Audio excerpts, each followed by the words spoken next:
Welcome, everybody, to Santa Clarita's hometown station, AM-1220 KHTS. It's time for the Gazette Radio Hour every Friday at 1 o'clock. Now it's 1:05, but we won't rag on Peter about that. Good enough for government work.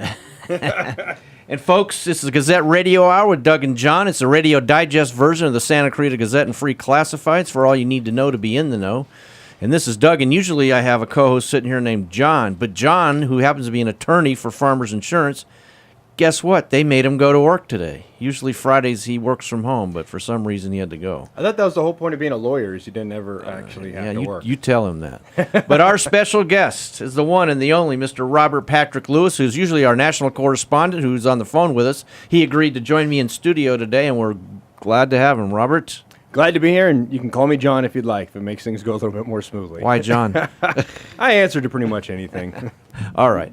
So Robert had written a book called Love Me When You're Gone, correct? Love Me When I'm Gone. When I'm gone. When I'm gone. You're gone. Anyway. Did you get that from the Three Doors Down song? Yeah, actually, there's a... I was joking. No, it really did. It's a story behind it. My ex-wife and I, before I went to Germany and went off to Iraq and Afghanistan, we actually went to Philadelphia. We went to a Three Doors Down concert, and at the end of the concert, they played, it's called When I'm Gone is the name of the actual song, but they came out on stage and they said, hey, we'd like to dedicate this to all of our military members, anybody that loves a veteran, anybody that is a veteran, and they dropped this huge American flag and lit off fireworks, and I cried a little bit. It was the most patriotic thing I'd ever seen, right. And that was actually a big part of what kind of kept us going long distance for 3 years, Excellent. Getting shot and blowing up and all that stuff. All so right. that was a good name. But now book number 2's coming out, The Pact. Yes, sir. Tell Yes, the sir. listeners about The Pact. So it's funny enough because it's kind of very closely related to some of the things that we're going to talk about today. But The Pact is my first fiction work, but it's actually based on reality. So it's called The Pact because it's based on an actual agreement the other Green Berets that I worked with and I have made between ourselves.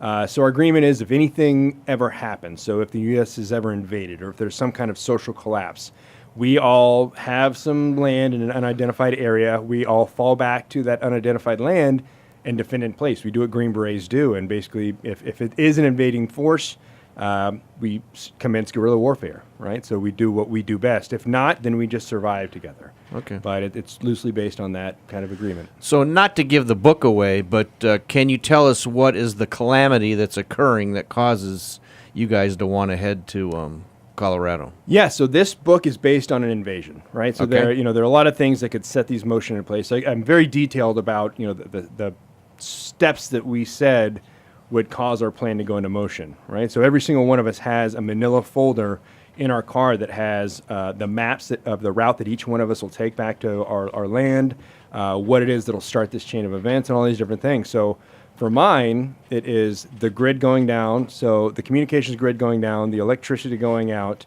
this certain chain of events that we know an invasion is imminent, right? Because that's what we do. That's being Green Berets, we have enough guys in our group that have been on the giving side of an invasion that we know the steps that'll come into place.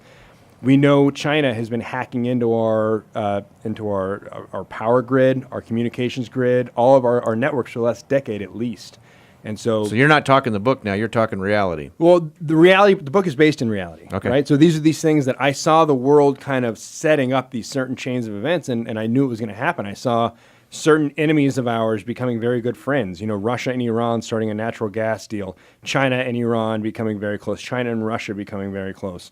These people that they might not be our enemies directly, but all of them have a reason to not like us very much. And now they're becoming very closely aligned. And so, for a very long time, we were told that China would never attack America because of economics. But now we're kind of getting to that point where they could very realistically go, America can never pay us back. So I was going to say, isn't it true that we owe China a little bit of money? Yeah, well, and there's that saying, if I owe you $1 million, I have a problem. If I owe you $1 billion, you have a problem, right? But then again, America is very resource rich. We have a lot of great resources. We got oil. We got more oil than Saudi Arabia. We have a lot of natural resources, and China could, this is kind of the basis of the book, The Pact, China could one day go, hey, you can't pay us back in money, but we can come take your stuff. And so that's, a big reason for the invasion. China, Russia, Iran, all these people that don't like us get together, and they come to take their money back. Interesting but scary. All right, when we come back, Robert, what we want to do is kind of go into current events, kind of slide into that and talk about what's going on in the world today and see how realistic we are or how close this is to actually happening. Sounds good. Okay, folks, you're listening to Santa Crita's hometown station, AM-1220 KHTS, the Gazette Radio Hour with our special co-host this week, Robert Patrick Lewis, and we'll be right back. Here we are, everybody, on Santa Crita's hometown station, AM-1220 KHTS, the Gazette Radio Hour, the radio digest version of the Santa Crita Gazette and Free Classifieds, with our special co-host today, Mr. Robert Patrick Lewis, who last segment was talking about his book, The Pact, based on some calamity happening in our society, and lots of stuff happens. And what we want to talk about now, Robert, is real stuff, current events. What do you see going on in the world these days? I see the world going to hell in a handbasket. Okay, next. Yeah, well, it's funny that when I started writing this 2 years ago, I have a small group of beta readers that I always kind of bounce my ideas off of. I've got about 25 books that are outlined and prepared to write on my computer. And so whenever I start working on one, I'll start bouncing it to my very kind of my inner circle and go, hey, what do you think about this? Am I way off the beaten path on this, or is this okay? And 2 years ago when I started writing The Pact, people were going, this is so hokey. Like, I don't know if I could believe this. And then the last 6 months, you start seeing Russia and the Ukraine, Russia starting to encroach and make these power grabs. China is starting to posture militarily, and all these things that are actually going on. And these same people 2 years ago that were saying you're insane, now they're starting to go, oh my God, this is actually going to happen. Wow. And so the people that read my book say they have to check their rearview mirror a lot now because they're a little worried because it's so realistic. And you see that in what's going on right now with Russia. Russia, it's the bear, right? It's the stereotypical bear. We've always aligned Russia with the bear, and it's kind of like a bear that woke up from a hibernation now. The Cold War, Obama in the Obama versus Romney televised debate, Obama famously made fun of Romney for saying Russia is the greatest threat to the United States. Obama even made a joke and said, the 1980s foreign diplomacy called and they want their whatever back.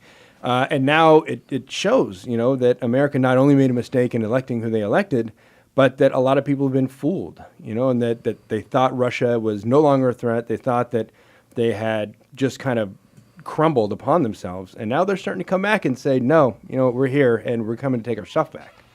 So it's now, in your opinion, are they actually, I don't know if teaming up is the right word, with China? Is that been verified? Do you know? They're not teaming up where they're, saying, okay, we're red team and you're blue team, but they're making these alliances, fiscal alliances, a lot of gas alliances and resource alliances, to where they're not, like Red Dawn style coming together and actually proposing an invasion yet that we know of. Of course, they would never say, hey, America, we're going to come get you. That would never happen. But we do know that they're forming a lot of these other alliances, right? And so what do wars come from, right? Wars come from alliances to get what somebody wants. That's as long as humanity has been around. You have something I want, I'm bigger and stronger than you, I'm going to come take it. That's how a war starts, right? So that's kind of, that's the premise of my book, but it's also what's starting to really happen. We see them making these alliances for different types of energy materials. Russia is a huge energy place. China, that's one of their problems. A lot of landmass, a lot of people, not a whole lot of resources. So they need to make these deals to get things like gas and oil and natural gas and actual resources. That's why China is so intensively in Africa right now. They're making a lot of deals. They're building a lot of infrastructure in Africa, even to the point, I think I wrote about this in Let Me When I'm Gone. When I landed in Africa the first time, we had Chinese guys following us around Africa everywhere we went. There was a Chinese guy on the runway when we landed, right? So in the middle of Niger, I mean, this is an airport, very big air quotes, airport. It was an airstrip in the middle of nowhere, no staff, no nothing. There's no Starbucks, if that tells you how decrepit these airports were. But there's a Chinese guy sitting at the end of the runway watching us land. So this is, a special operations flight that's landing. Nobody's supposed to know that we're coming in. And there's a Chinese guy sitting on his hood watching us land, watching us unload. Every place that we go out in the absolute middle of nowhere in Trans-Sahel Africa, there are different Chinese guys that just happen to be in every restaurant we go to and happen to be staying at the same hotel we're at. And it's just what they're doing. They're setting up their alliances. And so it's not necessarily, outright military aggression, but that's kind of what it leads to. That's where it comes from. Does our government recognize this? Are they aware of it? Are they turning a blind eye? I think at some levels they do, but unfortunately there's some things that they know they can't handle right now. There used to be this. So they're in denial, you're saying? I think some people are very, we have some hawks and some neocons that are definitely like, hey, we need to prepare for this. Then you have other people like Obama that have absolutely no military background. They don't have any kind of understanding of domestic security or foreign policy. They don't understand the military. But shouldn't there be somebody in his ear saying, Mr. President? Well, yes. And that's the whole thing about, why I'm so enraged by the choices Obama makes, why he's fired more generals than anybody ever has in history. In a time of war, he's firing generals left and right. He basically fires everybody that doesn't agree with him. So he has these generals that, McChrystal, right, had spent a very long time. He was a Ranger. He was a Green Beret. He spent a lot of time in Special Forces. He was the commander of JSOC, which is Delta, SEAL Team 6. He was the man, right? He knew everything about everything, but he disagreed with Obama and he was fired, right? So you got a president that has no military background, very leftist liberal ideology, knows nothing about aggression or defense or security or anything. And he's firing everybody around him that says, hey, sir, maybe you should listen to this. He skips most of his Defense Department briefings, right? He doesn't even want to go and listen. And so what do you expect from a guy like that? Yeah. He's going to do what Clinton did and decimate our military, and he's just kind of hanging us out there on a wire. So do you think, do we have 2 years? I mean, he's out of here in 2 years, right? Yeah. Can we wait that long? Are we going to be okay till then? I don't know. I used to think it would be okay, and it used to be a thing where the American government is set up in these different divisions so that one person can't kind of destroy everything.